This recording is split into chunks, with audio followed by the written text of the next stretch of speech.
Good morning students. आज एक बार फिर हम डिस्कस करेंगे types of phrases.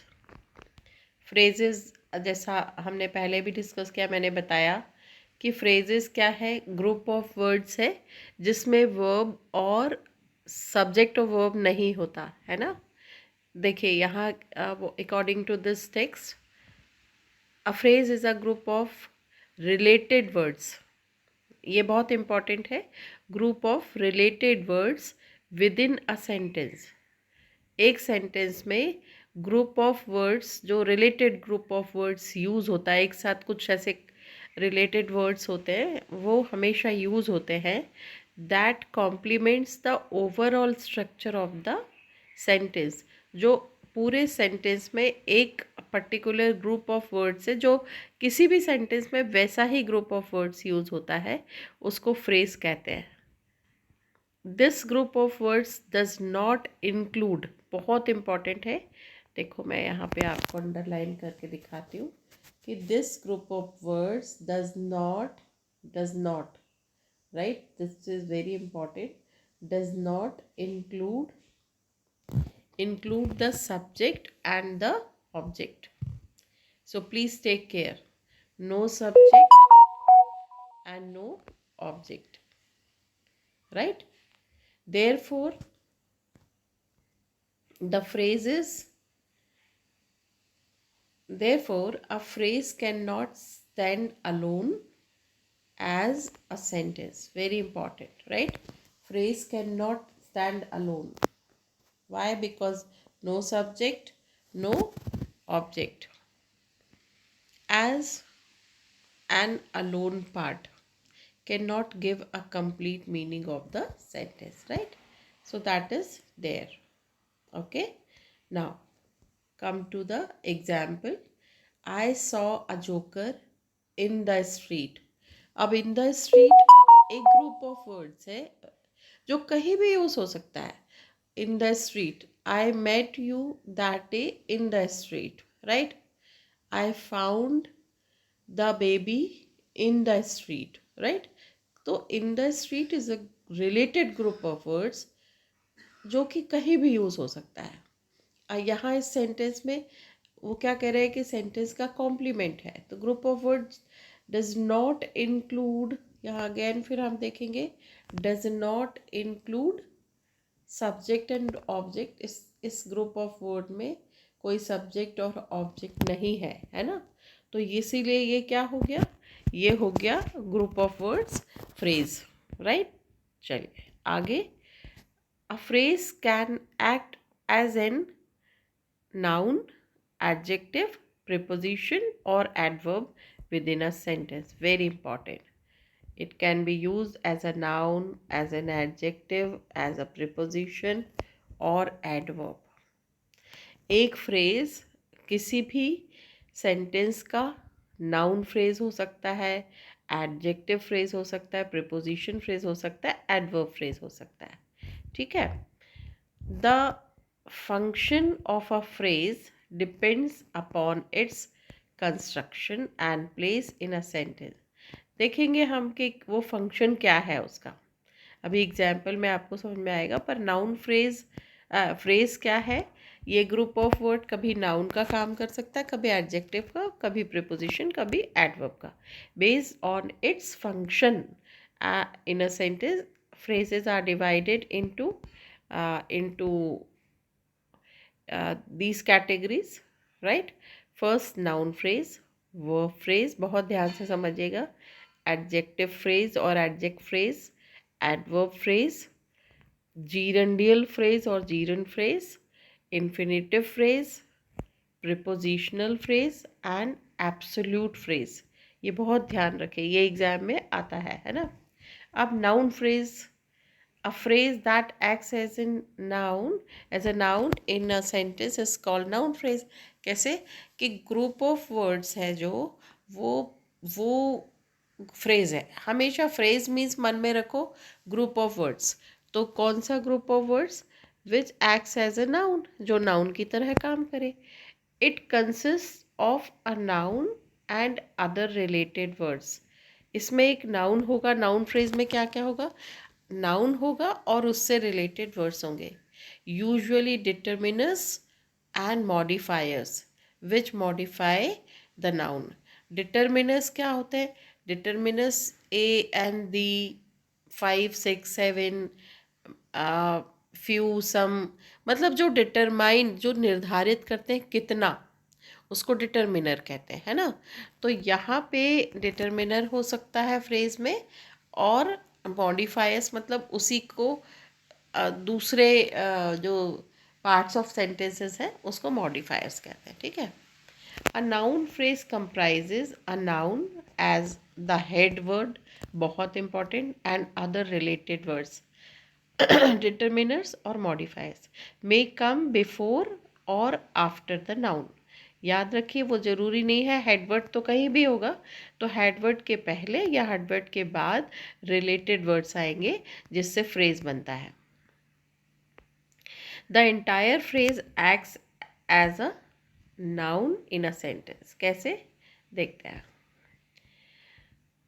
They hired a huge beautiful house. अब यहाँ पर ब्यूटीफुल हाउस, हाउस क्या है, ये हेडवर्ड है ना। ये जो हाउस है ये क्या है, ये this house is an adverb, right. तो ये हाउस एडवर्ब है, ये हाउस, यस हाँ सॉरी, हाउस नाउन है। तो जब नाउन के आसपास क्या है, अ डिटर्मिनर है, ह्यूज है ना, एडजेक्टिव, ब्यूटीफुल, एडवर्ब, हाउस, तो ये पूरा मिला के ह्यूज ब्यूटीफुल हाउस मिला के जो ये सारे ब्यूटीफुल किसके लिए, ह्यूज ब्यूटीफुल किसके लिए यूज हुआ, हाउस के लिए। तो ये पूरे वर्ड्स मिला के क्या बन गया, नाउन फ्रेज, है ना। और यहाँ पर नाउन फ्रेज है और ये इसका adjective, as an adjective use हुआ है ना, एज एन ऑब्जेक्ट यूज हुआ है। क्योंकि ऑब्जेक्ट क्यों है, ये पूरा ग्रुप ऑफ वर्ड ऑब्जेक्ट क्यों है, क्योंकि ये हायर्ड के बाद आ रहा है और हायर्ड मेन वर्ब है। तो मेन वर्ब के बाद अगर कोई कोई नाउन या प्रोनाउन आता है तो उसको ऑब्जेक्ट कहते हैं, पर यहाँ पर नाउन या प्रोनाउन की जगह फ्रेज आ गया तो ये ऑब्जेक्टिवल फ्रेज है ना। चलिए दूसरा देखते हैं। She bought a decent black shirt. Decent भी शर्ट के लिए यूज़ हुआ है, ब्लैक भी शर्ट के लिए यूज़ हुआ है। तो अ डिसेंट ब्लैक शर्ट क्या है, ये ऑब्जेक्ट है, और ये पूरा a decent black shirt noun है। और ये क्यों लिखा है ऑब्जेक्ट, क्योंकि बॉट के बाद आया है। तो बॉट क्या है, मेन वर्ब है, और मेन वर्ब के बाद अगर कोई नाउन या प्रोनाउन या नाउन फ्रेज या प्रोनाउन फ्रेज, उसको ऑब्जेक्ट कहते हैं, ठीक है। चलिए अब इधर पर नेवर ड्रिंक्स, ड्रिंक्स मेन इसमें सब्जेक्ट मेन वर्ब है कि पहले लेफ्ट हैंड साइड में पहले ही आ गया तो ये सब्जेक्ट हो गया।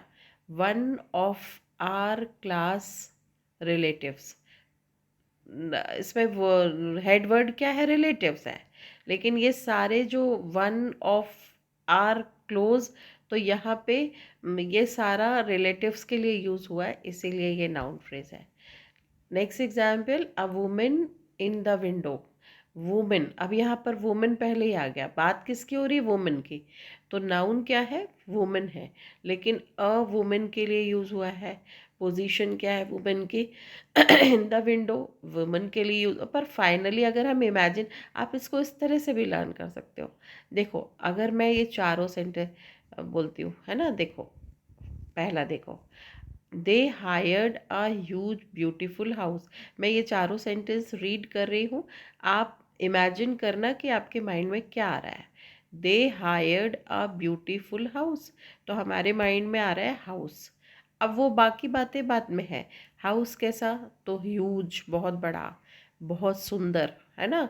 और क्या किया उन्होंने उस हाउस का, खरीदा है, हायर्ड, लिया है ना। तो ये इमेजिन करो तो आपको समझ में आएगा।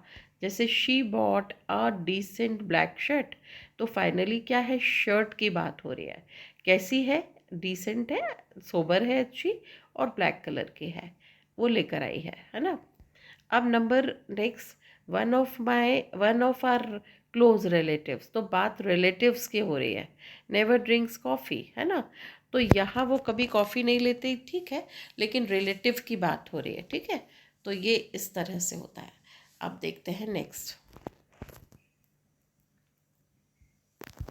नेक्स्ट है क्या, a woman in the window. तो यहाँ पे वुमेन जो है वो विंडो में, तो हमारे माइंड में क्या आ रहा है, एक औरत, माइंड में वुमेन है, शाउटेड फॉर हेल्प, तो वुमेन सबसे पहले। तो यहाँ ये याद रखें कि इस तरह जब कोई नाउन या पर्सन हमारे माइंड में आता है तो वो नाउन फ्रेज है ना, या थिंग, एनिमल, कुछ भी। A sentence can also consist of more than one noun phrase. और एक सेंटेंस में एक ही नाउन फ्रेज है ऐसा नहीं है, उसमें दो नाउन फ्रेज भी हो सकते हैं, more than one noun phrase. Example, one of my close relatives, तो हमारे माइंड में रिलेटिव पे आ गया।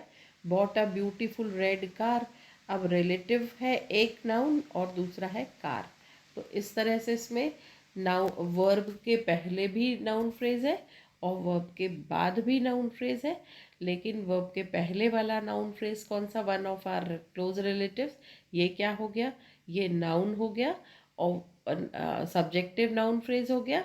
और a beautiful red car bought मतलब मेन वर्ब के बाद आ रहा है, तो ये क्या हो गया, ये ऑब्जेक्टिव फ्रेज हो गया, है ना।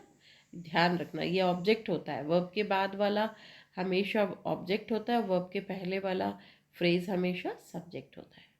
आई थिंक अभी थोड़ा क्लियर हुआ होगा आपको। चलिए moving to next one, prepositional phrase. अब प्रिपोजिशन तो आपके माइंड में तुरंत आ जाना चाहिए, प्रिपोजिशन जिसको हिंदी में कारक रचना कहते हैं, में, पर, है ना, वो है ना, कर्ता ने अरुकर्म को, है ना, कर्ता ने अरुकर्म को करण चिन्ह से जान, संप्रदान का के लिए अपादान से मान। तो ये ने, के, से, पर हम लोग ऐसे याद करते थे हिंदी में, कारक रचना वही प्रिपोजिशनल फ्रेज है। तो यहाँ पर क्या है, फ्रेज मतलब आपके माइंड में बार बार कह रही हूँ ग्रुप ऑफ वर्ड्स, कुछ वर्ड्स का ग्रुप, है ना। तो a phrase comprising a preposition मतलब ग्रुप ऑफ वर्ड्स या number of words related words हैं, उनमें प्रिपोजिशन एक कोई ज़रूर होगा उसमें जो प्रिपोजिशन होगा। तो इंग्लिश में प्रिपोजिशन क्या है, एंड, बट, और, है ना, ये सारे दो, हाउएवर, ये सारे क्या है, प्रिपोजिशन है, राइट। तो कैसे हैं अभी हम देखेंगे। A phrase comprising a preposition मतलब ग्रुप ऑफ वर्ड्स में एक प्रिपोजिशन होगा ही होगा, and object of the preposition, और एक ऑब्जेक्ट प्रिपोजिशन का ऑब्जेक्ट होगा, कैसे समझते हैं, नाउन और pronoun is called prepositional phrase. It may also contain other modifiers, modifiers तो सभी में होंगे तभी वो ग्रुप ऑफ वर्ड्स बनेगा, क्योंकि एक ही वर्ड है तो वो प्रिपोजिशन है, लेकिन उसी प्रिपोजिशन को दूसरे वर्ड्स अगर मॉडिफाई कर रहे हैं तो उसको मॉडिफायर कहते हैं। एग्जाम्पल, नियर अ वॉल, अब प्रिपोजिशन तो नियर है इसमें, लेकिन किसके पास, तो वॉल के पास, तो near a wall. On the table, अब टेबल, ऑन, अब यहाँ देखो, अभी हमने नाउन फ्रेज पढ़ा ऊपर, तो नाउन फ्रेज में मैंने आपको हिंट दिया कि क्या करो, इमेजिन करो आपके माइंड में पूरा नाउन, पूरे ग्रुप ऑफ वर्ड में से कौन सा वर्ड है जो माइंड में आता है। तो हमने देखा कि लेडी, राइट, जो भी था अभी हमने ऊपर देखा था ना, शाउटिंग फ्रॉम विंडो, तो इसमें इस सेंटेंस में क्या, a woman in the window shouted for help, तो woman in the window shouted for help. तो यहाँ पे हमने क्या देखा, हमारे माइंड में आँख बंद करो तो वुमेन आ रही है पहले, है ना, तो वो तो वुमेन है, तो कोई person, place, animal, thing, idea, तो वो नाउन हो गया। अब यहाँ पे मैं आपको बोलूँगी कि अगर आप अपने माइंड में प्ले प्री पोजिशन, पोजिशन याद रखो कहाँ, तो आप आँख बंद करके अगर पढ़ते हो नियर अ वॉल, सुनते हो नियर अ वॉल, तो आप पहले उसकी पोजीशन देखो, वॉल तो ठीक है पर वॉल के पास, तो यहाँ नियर क्या है, that is preposition. On the table, table के under the table, beside the table, on the table, table over the table. तो ऑन द टेबल तो टेबल के ऊपर है ना। फिर इन द रूम, तो अब इन द रूम मतलब रूम के अंदर, इन आ गया। इन टू द रूम होता तो अंदर से बाहर होता या बाहर से अंदर होता, है ना। तो ये इन द रूम, रूम के अंदर। फिर under the tree, tree above the tree तो नहीं है, अंडर द ट्री तो नेचुरली ट्री के नीचे, है ना। एट द डोर, डोर के पास। तो ये यहाँ पोजीशन को हमको फोकस करना है। A prepositional phrase has a noun और pronoun which is called the object of the preposition. क्या बोल रहा है? Preposition phrase, phrase group of word जिसमें हैज़ अ नाउन और pronoun which is called the object of preposition. मतलब ये बहुत इंपॉर्टेंट है कि प्रिपोजिशन में पोजीशन तो है, मतलब पोजिशनल वर्ड्स तो है ही जो पोजीशन बताते हैं, लेकिन उसमें साथ में नाउन या प्रोनाउन होगा, जिस उसी को मॉडिफायर कहते हैं और उसी को ऑब्जेक्ट ऑफ द प्रिपोजिशन कहते हैं। कैसे? देखो अभी समझ में आएगा। The kind sorry, the kids were laughing at the joker. अब द किड्स वर लाफिंग, ये हमारे माइंड में है कि बच्चे हंस रहे हैं, हंस रहे थे। एट द जोकर, किसके ऊपर हंस रहे थे? तो एट क्या है? एट प्रिपोजिशन है। लेकिन अभी उन्होंने क्या कहा कि प्रिपोजिशन के साथ में, एक प्रिपोजिशन के साथ preposition comprising a phrase comprising a preposition and an object of the preposition। और यहाँ पे एक उसका ऑब्जेक्ट भी होगा। फिर से समझो, a phrase comprising a preposition and an object of the preposition, मतलब ऑब्जेक्ट क्या? नाउन या pronoun is called prepositional phrase. तो इसका ऑब्जेक्ट क्या है?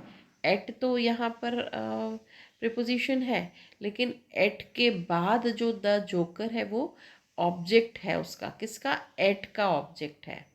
मतलब एट whom, तो at the joker, answer is joker. The joker क्या है? प्रोनाउन है। यहाँ पर वो कह रहा है कि नाउन या प्रोनाउन होना चाहिए, तो ये नाउन है, sorry. At the joker, the joker noun है ना। अब he is sleeping on the carpet, तो स्लीपिंग तो पर कारपेट के ऊपर, तो ऑन तो प्रिपोजिशन है और कारपेट क्या है? कारपेट नाउन है।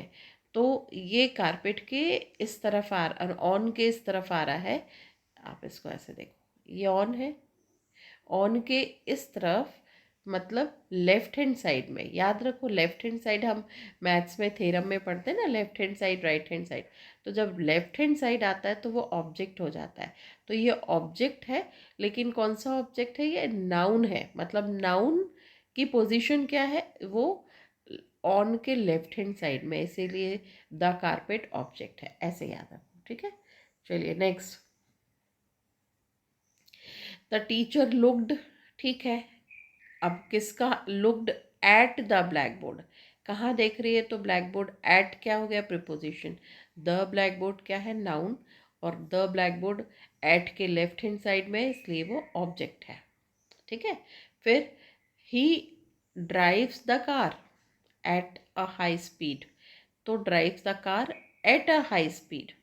तो यहाँ पे ये आपको एडवर्ब लग सकता है थोड़ी देर, क्योंकि ऐसा लग रहा है ड्राइविंग के लिए बता रहा है, पर ड्राइविंग को वो डिस्क्राइब नहीं कर रहा है। वो कह रहा है at a car, he drives a car eight, कितनी देर कैसे चला रहा है? At high speed. तो यहाँ पे ये पोजीशन है बहुत तेज, है ना, इसीलिए ये प्रिपोजिशनल फ्रेज है। Next, he always speaks in a loud voice. अब speaks in a loud voice, loud voice क्या है? ये नाउन है, क्योंकि वॉइस है ना। लाउड एक्चुअली एडवर्ब है यहाँ पे, पर मैं इतना डिटेल, आप कंफ्यूज हो गए। आप ऐसे याद रखो, लाउड वॉइस एक जोर की आवाज़, इस तरह की आवाज़ को हम, तो नाउन है क्योंकि नाम दिया है। और इन क्या है? इन आप अभी फ़िलहाल के लिए ऐसे याद रखो, प्रिपोजिशनल फ्रेज किससे स्टार्ट होता है? प्रिपोजिशन से। और प्रिपोजिशन क्या है? पोजिशन। तो इन, एट, ऑन, अबव, है ना, बिहाइंड, नियर, ये सारे जो पोजीशन बताते हैं उनको प्रीपोजिशन कहते हैं। तो प्रीपोजिशनल फ्रेज प्रीपोजिशन से स्टार्ट होता है और उसके लेफ्ट हैंड साइड में नाउन या प्रोनाउन होता है। ऐसे आप याद रखो, ठीक है। चलिए नेक्स्ट, एडजेक्टिव फ्रेज। अब जैसे ये नाम आता है एडजेक्टिव, तो आप समझ लो कि किसी पर्सन, प्लेस, एनिमल और थिंग के बारे में डिटेल बता रहा है वो, उसको एडजेक्टिव कहते हैं। और फ्रेज है तो ग्रुप ऑफ वर्ड्स में है, वो कुछ वर्ड्स का ग्रुप है। A phrase that acts like an adjective in a sentence is called adjective phrase.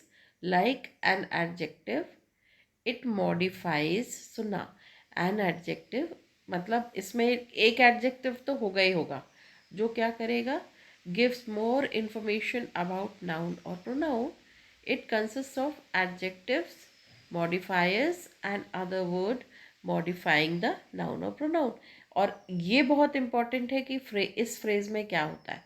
तो ये पर्टिकुलर फ्रेज क्या कंसिस्ट करता है, एडजेक्टिव, है ना, modifiers and other words modifying the noun और प्रोनाउन। कैसे देखते हैं। A kind on the roof is looking eight sky. देखो कैसे, a kid, sorry, I am very sorry, a kid on the roof. अब आपको लग रहा होगा कि ये भी तो प्रिपोजिशन से स्टार्ट हो रहा है ना, और द रूफ नाउन है। लेकिन यहाँ पे ये जो पूरा ग्रुप ऑफ वर्ड है, ये किसको, ये किड को, उस बच्चे को वो कर रहा है, क्वालिफाई कर रहा है उसके बारे में, है ना, बच्चे की पोजीशन और कहाँ पर है। देखो इसको, adjective phrase, like an adjective, it modifies और gives information about a noun और प्रोनाउन। ये नाउन या प्रोनाउन के बारे में उसकी इंफॉर्मेशन देता है ना। कैसे, a kid on the roof is looking at the sky, right. तो ये किसको, नाउन को क्वालिफाई कर रहा है। किड कौन है, ये नाउन है, और उसको क्वालिफाई कर रहा है, उसको मॉडिफाई कर रहा है, उसके बारे में बता रहा है। On the roof is looking at the sky, right. चलिए दूसरा देखते हैं। The boy standing in the shop, है ना, इन द शॉप, तो वो जो बच्चे की पोजीशन है, in the shop is my friend, right. फिर she bought a beautiful brown chair. अब यहाँ पे चेयर कैसी है, वो ब्यूटीफुल है और ब्राउन है। मतलब चेयर का डिटेल क्या है कि ब्यूटीफुल और ब्राउन, तो दो दो उसकी क्वालिटी है चेयर की, राइट। अब a lady with long hair, तो जो लेडी है उसको और डिटेल में बता रहा है उसकी सुंदरता या जो भी उसकी क्वालिटी, लॉन्ग हेयर। तो विद में मत जाओ।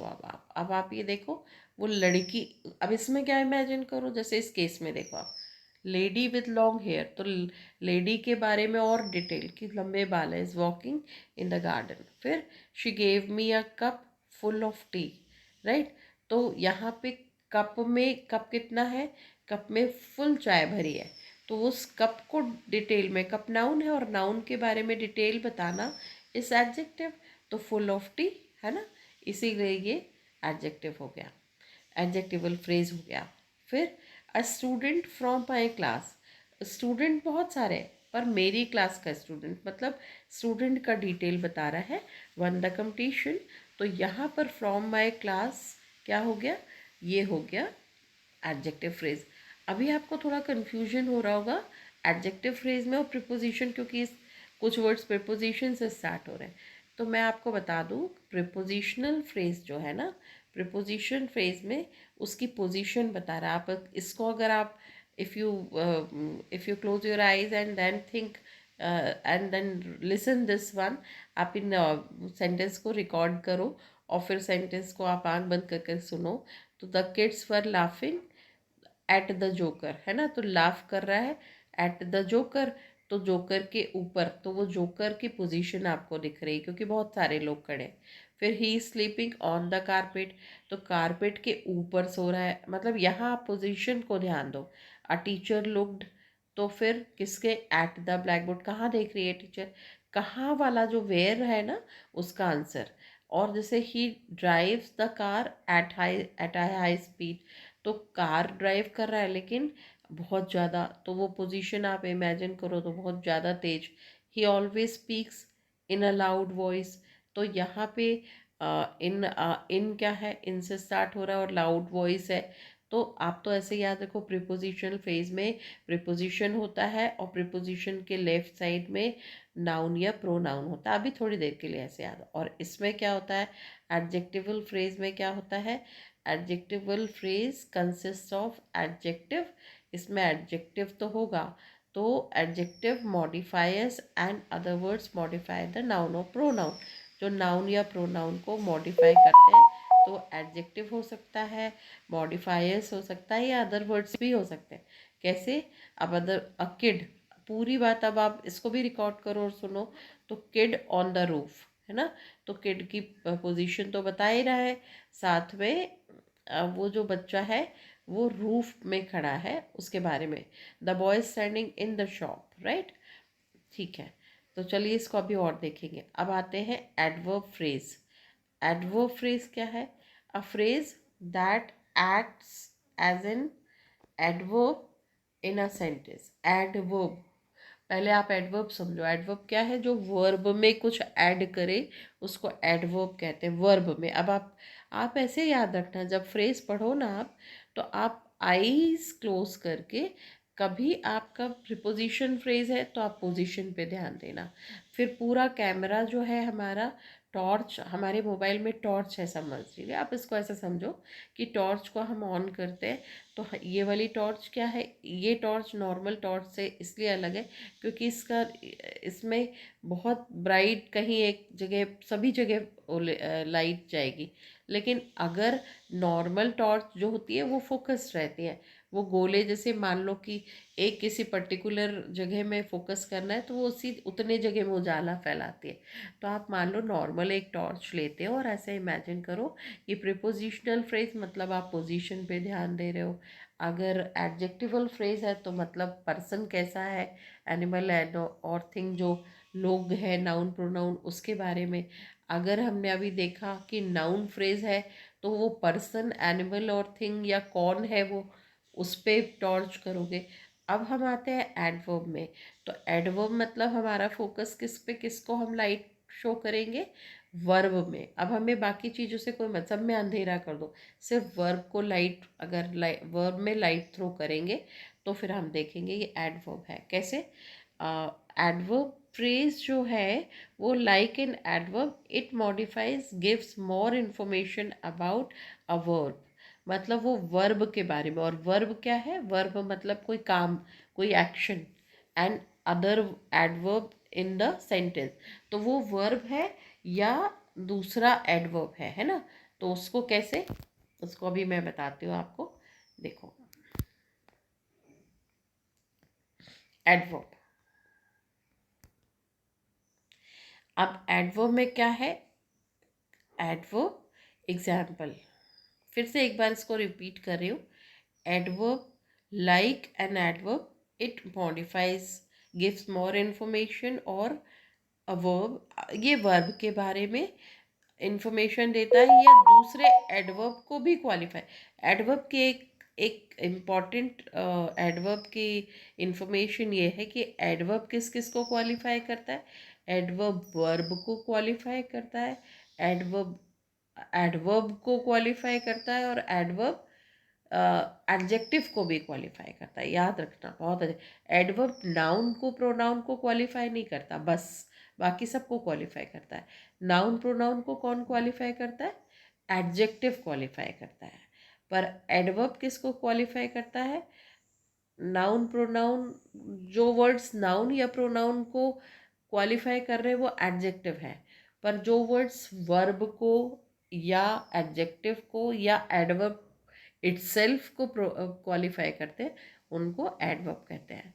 It contains an adverb and और other words, noun, preposition, modifiers, which as a whole acts as an adverb phrase. Repeat कर रहे हो, ध्यान से सुनना कि ऐसा वर्ड जो वर्ब के लिए यूज़ हो रहा हो, प्रिपोजिशन के लिए यूज़ हो रहा हो, एडवर्ब के लिए यूज़ हो रहा हो, एडजेक्टिव के लिए यूज़ हो रहा हो। लेकिन ऐसा वर्ड जो किसी नाउन या प्रोनाउन के लिए यूज़ नहीं हो रहा हो, बस उसको एडवर्ब कहते हैं। मतलब वो सबके लिए यूज़ हो रहा हो, पर अगर ऐसा कोई वर्ड जो नाउन या प्रोनाउन के लिए यूज़ हो रहा है, वो क्या है? वो एडजेक्टिव है।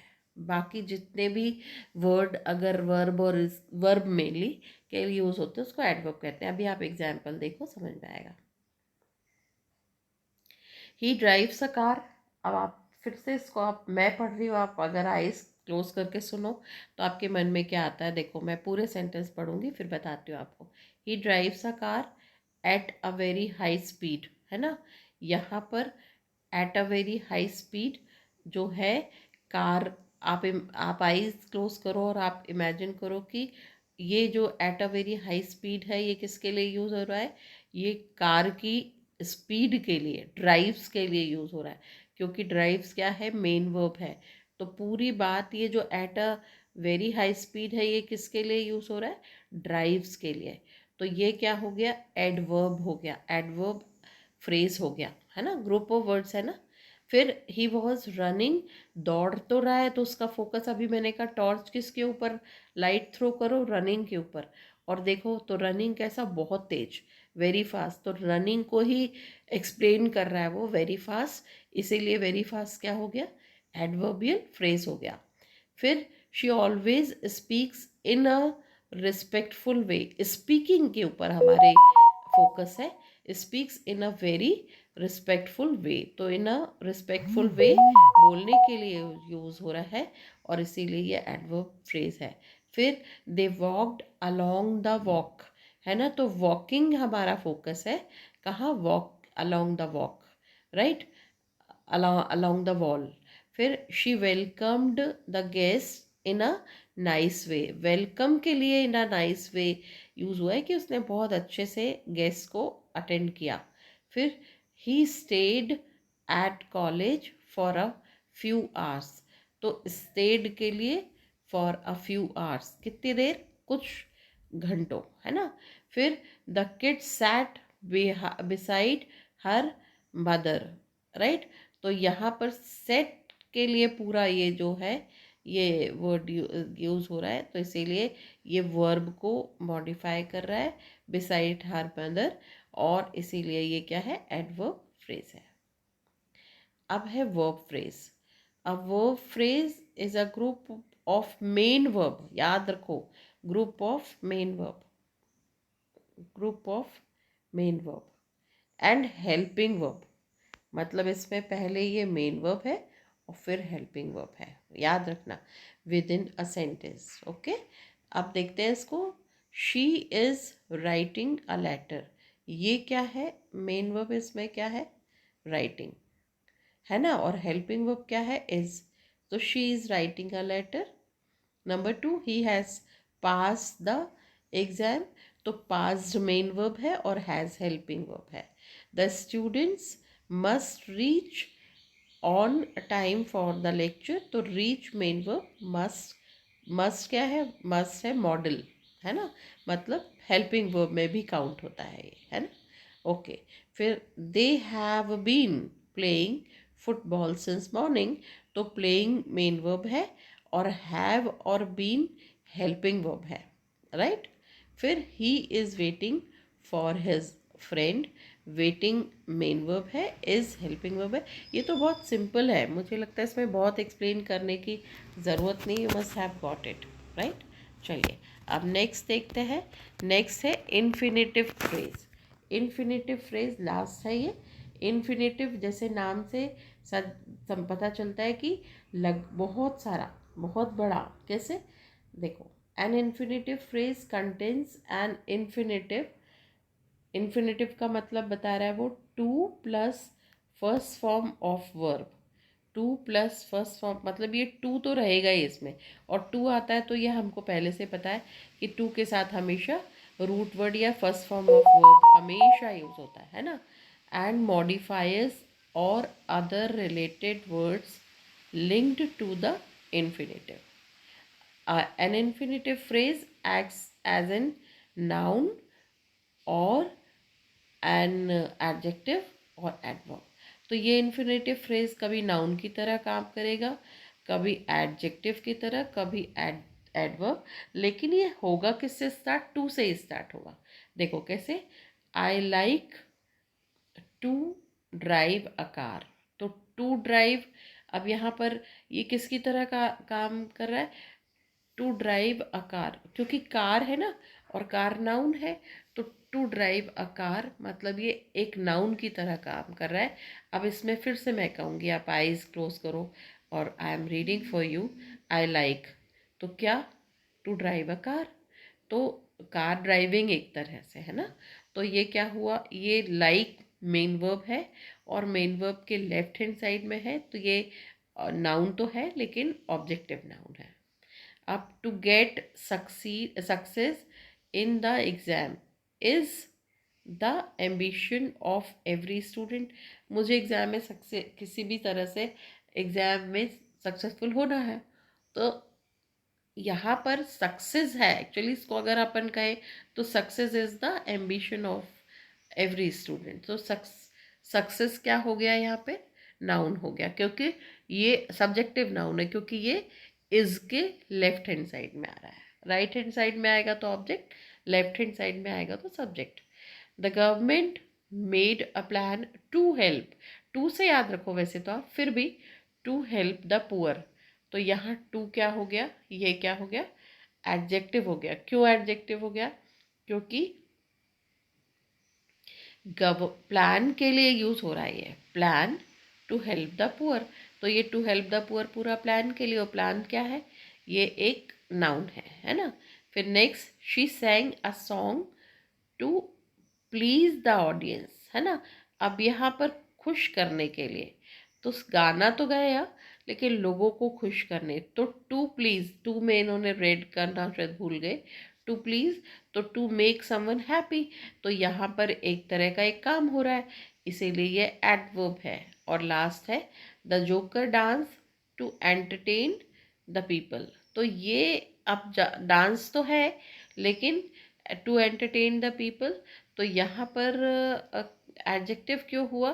क्योंकि ये जो डांस है, जो सॉरी जोकर है, वो क्या कर रहा है? जोकर कर रहा है डांस। अगर जोकर नहीं है तो इसका कोई मतलब नहीं है टू एंटरटेन द पीपल। तो ये जोकर के बारे में बता रहा है, इसीलिए ये एडजेक्टिव है। आप ऐसे याद रखो अभी इसको, टू, अगर कोई फ्रेज टू से स्टार्ट हो रहा है तो उसको इन्फिनेटिव फ्रेज कहते हैं। ठीक है, तो मुझे लगता है आपको समझ में आया होगा। I would like to listen you, so you can contact me on phone 94251 4 94253 49521. Repeating, 94253 49521. This is my number. You can drop message or ask any question. Thank you so much. God bless you.